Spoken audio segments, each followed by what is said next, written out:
Hey guys, welcome back to RLDesign.Innovations. My name's Brian, and today we're going to do something a little different. I received an email from one of the folks out there, his name is Samuel, asking, how do you take a hobby or an idea that you have and turn that into a product that you can sell? So we're going to go through today in my home office, and then we're going to go into the shop. But these are the things that we're going to cover today. We're going to cover, you have an idea, prototype, costing, operations, finances, creating a manual if needed be, and then what are the manufacturing operations. So, you have an idea. What is that idea? Think about it. You've thought about it for a long time, and then from there, you created a prototype. You went through the processes, and you developed it out. Whatever that widget is. You built a couple, you tested, and then from there, you need to get ideas from folks. Is this something that people want? So you email out to forums, to news groups. Maybe you go to meetings and say, hey, this is an idea I have. Would anybody be interested in it? And if they are, then from there you have to now start working on costing. What does that mean? So let's look at it. Bring up a little spreadsheet I put together. Let me make this a little bigger so you can see. So the first thing you want to do is start understanding what are the costs that I need up front to develop this. Maybe I have to invest in a machine. Maybe, if I spell right, maybe I need filament. Maybe I'm making something that is using a 3D printer and I need filament. Maybe I have to buy a 3D printer. Maybe I need diagnostic tools. So you have to go through and think of all your sunk costs. What is needed for your startup before you actually start producing this widget? So in this case, we're saying it's $3,400.50 is our initial investment. Then from there, once you have that down, you want to go to what does it cost to make these things? So I always look at, especially in a small operations, what does it cost to make 10 items? So you list your items out here, whatever they are, part A, part B, components, your labor, packaging, shipping, and there may be 100 things on here. I'm just giving you an idea. How much does it cost to make 10? So at a part A's, for 10 of them is $35. For I need a part B is $45. Components, $870. Labor, say it's going to cost me at $25 an hour, say I'm figuring 3 hours worth. Packaging, maybe it costs me another for packaging and wrapping and all that stuff, $45. Then to ship everything, to ship 10 of them across the country on average, say it's $200. So after you add these up, your initial cost, just rough cost right now, is roughly $1,270. But how much is it per each unit? So you divide each item by 10. That brings you out to a total cost over here, $127. Then you say, okay, that's what my cost is.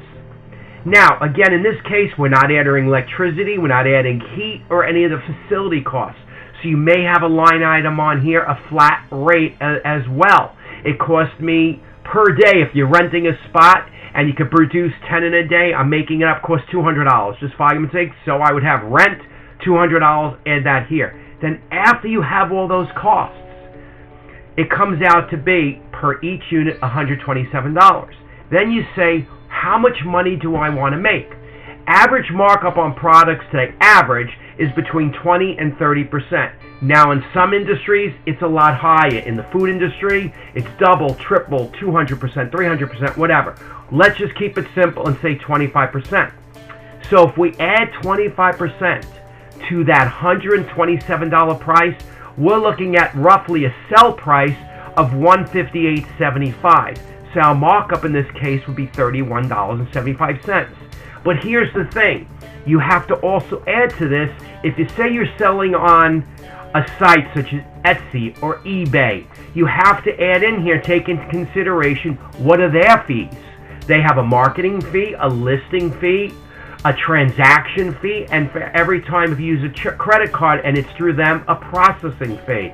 So you have to add that in here. So if I typed in processing fees, let's just say, argument's sake, say it's $27, say it's $25 per order. So times 10 is $250, right? I'm going to say it's $25. So right now, our sell price is $150. Our cost to make, is $152, including the processing fee. Markup goes 25% is $190, and our total cost, our total markup there would be $38. I mean, our net profit. Then you say, okay, what do we do with that? Then you have to start tracking that. Here's my investment, my initial investment, my net revenue per each unit we just said here is $38.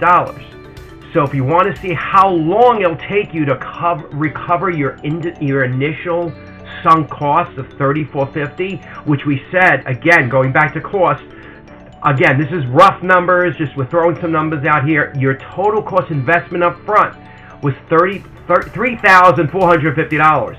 To see how long it takes you to recover, unless you're doing an amortization, depreciation, equipment, we're just doing hard dollars. Most people amortize that with their accountants. They get a savings each year. I'm keeping it simple just to give you an idea to recoup your total cost. You would have to sell 91 of these widgets to pay yourself back $3,450. That's including, as you go along, your cost to make it.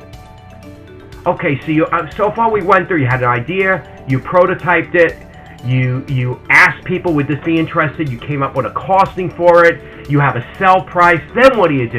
Then you have to track these things. Every time you sell something, you write down your date, your order number, who was the person, what was the sale price, how much was the total you got from them. Then you subtract what you got for USPS, was it Etsy or eBay, whatever their fee is. Are you collecting state tax or are they paying tax for you? Then you have your total expenses. Then you have a net. What that means is you take your gross revenue that you took in, minus all your expenses. You have your net after that. Then you minus out what is the cost to make that. Then you have your net profit.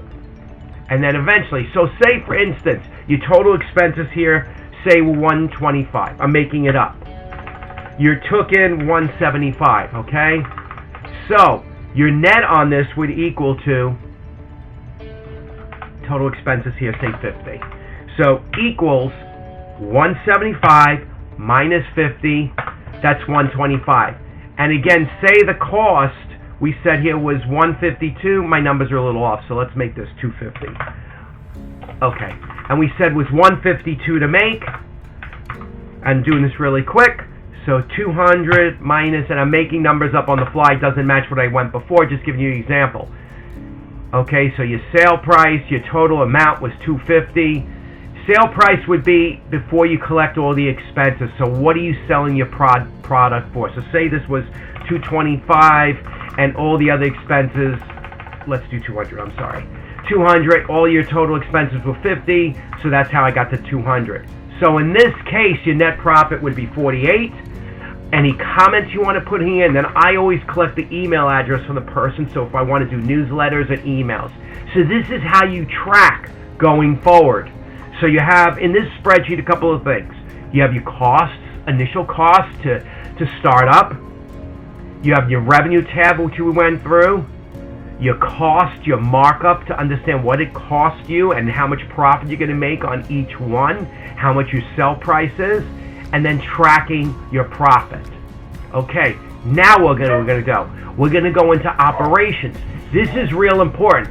My camera kits that I put together, in order to produce one camera kit, I actually have to do 69 items to get it done. Anywhere from creating my overlay, the calibration boards, calibration sheets, labels I have to print out, 3D printing, the camera assembly, camera receiving. When I receive the camera directly from the manufacturer, I need to test it. I need to then ensure it works, check the focus on there. I need to number the box, keep the serial number, all that stuff. I needed to do configuration of the drivers, create macros, edit the G-code, camera calibration. Again, double check the camera. I then need to integrate that camera in the mounts and put the labels on there. Create that camera alignment profile, adjust the offset, Then I got to put the kit together, put everything together in boxes and packaging it, put a thank you letter in there, print out an order form. I also had to create an instruction manual. The instruction manual is 37 pages. It goes through detail after detail after detail on how to build this, how to install this camera. It's very detailed, and there's a lot of things in there as well to help the user with their own software configuration for the installation. Then when all that's done, I then have a checklist put together, so when I go to mail out a product, I know what I have to do. Send my thank you email to their account, to an email, and also through the order processor. Again, I test the camera before I put it back together. I print the orders. I print out a thank you letter. I do a shipping label. I make sure all the components for the kit are in the box. I package it and then put it together. So as you can see, when you go through your hobby item and you think it's a great thing to sell, the first thing you got to do is do your due diligence. Make sure there's an audience out there for folks to buy it. And then, once you prototype it, you cost it, your operations, your finances, you did the manuals if needed be, then you have to streamline your operational process.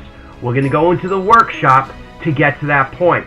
But you see, it's a lot of processes to get you through that process. But once you have that whole operational process down pat, you're not done there. You constantly have to streamline, make your products better, make your operational processes streamlined, maybe tweak your processes, maybe automate one area, or maybe instead of you making one component, it's cheaper for you to buy it pre-made from someone. Whatever that is, think through your process. All right, let's go into the workshop and then look at a jig and then streamline your operational processes. Okay, I went into Lightburn, and as we've been discussing about operations of forming a business, you then have to create a process that's repeatable. Because in order to save money, you have to get the scale of economies. What does that mean? That means I need to utilize my time better and become efficient. How do you do that? You create jigs, which I'm showing on the screen. This is a jig for creating slate coasters. I printed it out with my 3D printer. But in order to have this exact every time, so it's fast when I put it together, it's in the same spot so I can repeat my processes, I created a little piece of wood here I cut. It's called coasters. I put that in there, put the two clips in here, I line it horizontally, and then vertically I'm using the bed over here. Why is this important? Because let me show you. Let's see. I create a little template. If you can see in the red lines, let me just do an Alt-P. Those are 4 boxes that show me where to put my graphics each time so that I can efficiently put posters in, engrave them, pull them out, put the next step in, and keep going. Again, you want to optimize your time for yourself and optimize the time for setup and engraving. It's real important, especially when you get into a production. Because if you're taking too long to set things up, get the engraver going, put your pieces in there, you're going to lose time, which in essence costs you money. So what I've done, I just created a simple layout in Lightburn, 4 squares. Those are the size of what I put the slate in. Now, I'm not outputting them anymore. I'm just going to show them. Now, I'm going to bring in, I just brought in some clip art. I just brought in 4 numbers. Make these full. So now, if I go to Alt-P, all you will see is what gets engraved, not the squares, so I know where to place them, with the clip art.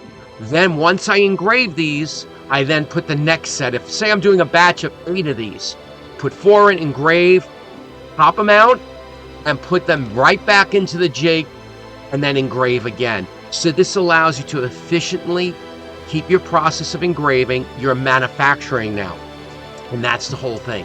So I hope by looking at the operations today we went through spreadsheets, we went through putting tasks together, putting costing together, putting instruction manuals together if that's so be it, and really identifying your whole supply chain of your time, your tasks, your product to engraving, as well as then the packaging and shipping. You have to think through the whole process. When I package something, what goes in the box? Do I put a thank you letter?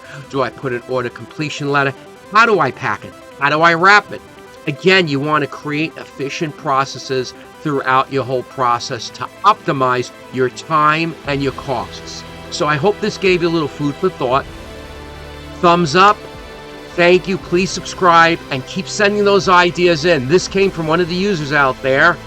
Samuel sent me an email and he asked me, how do you take a hobby and really optimize it to become a manufacturing business? So I hope, Samuel, this helped. Thank you, everyone. Have a great weekend. Bye-bye.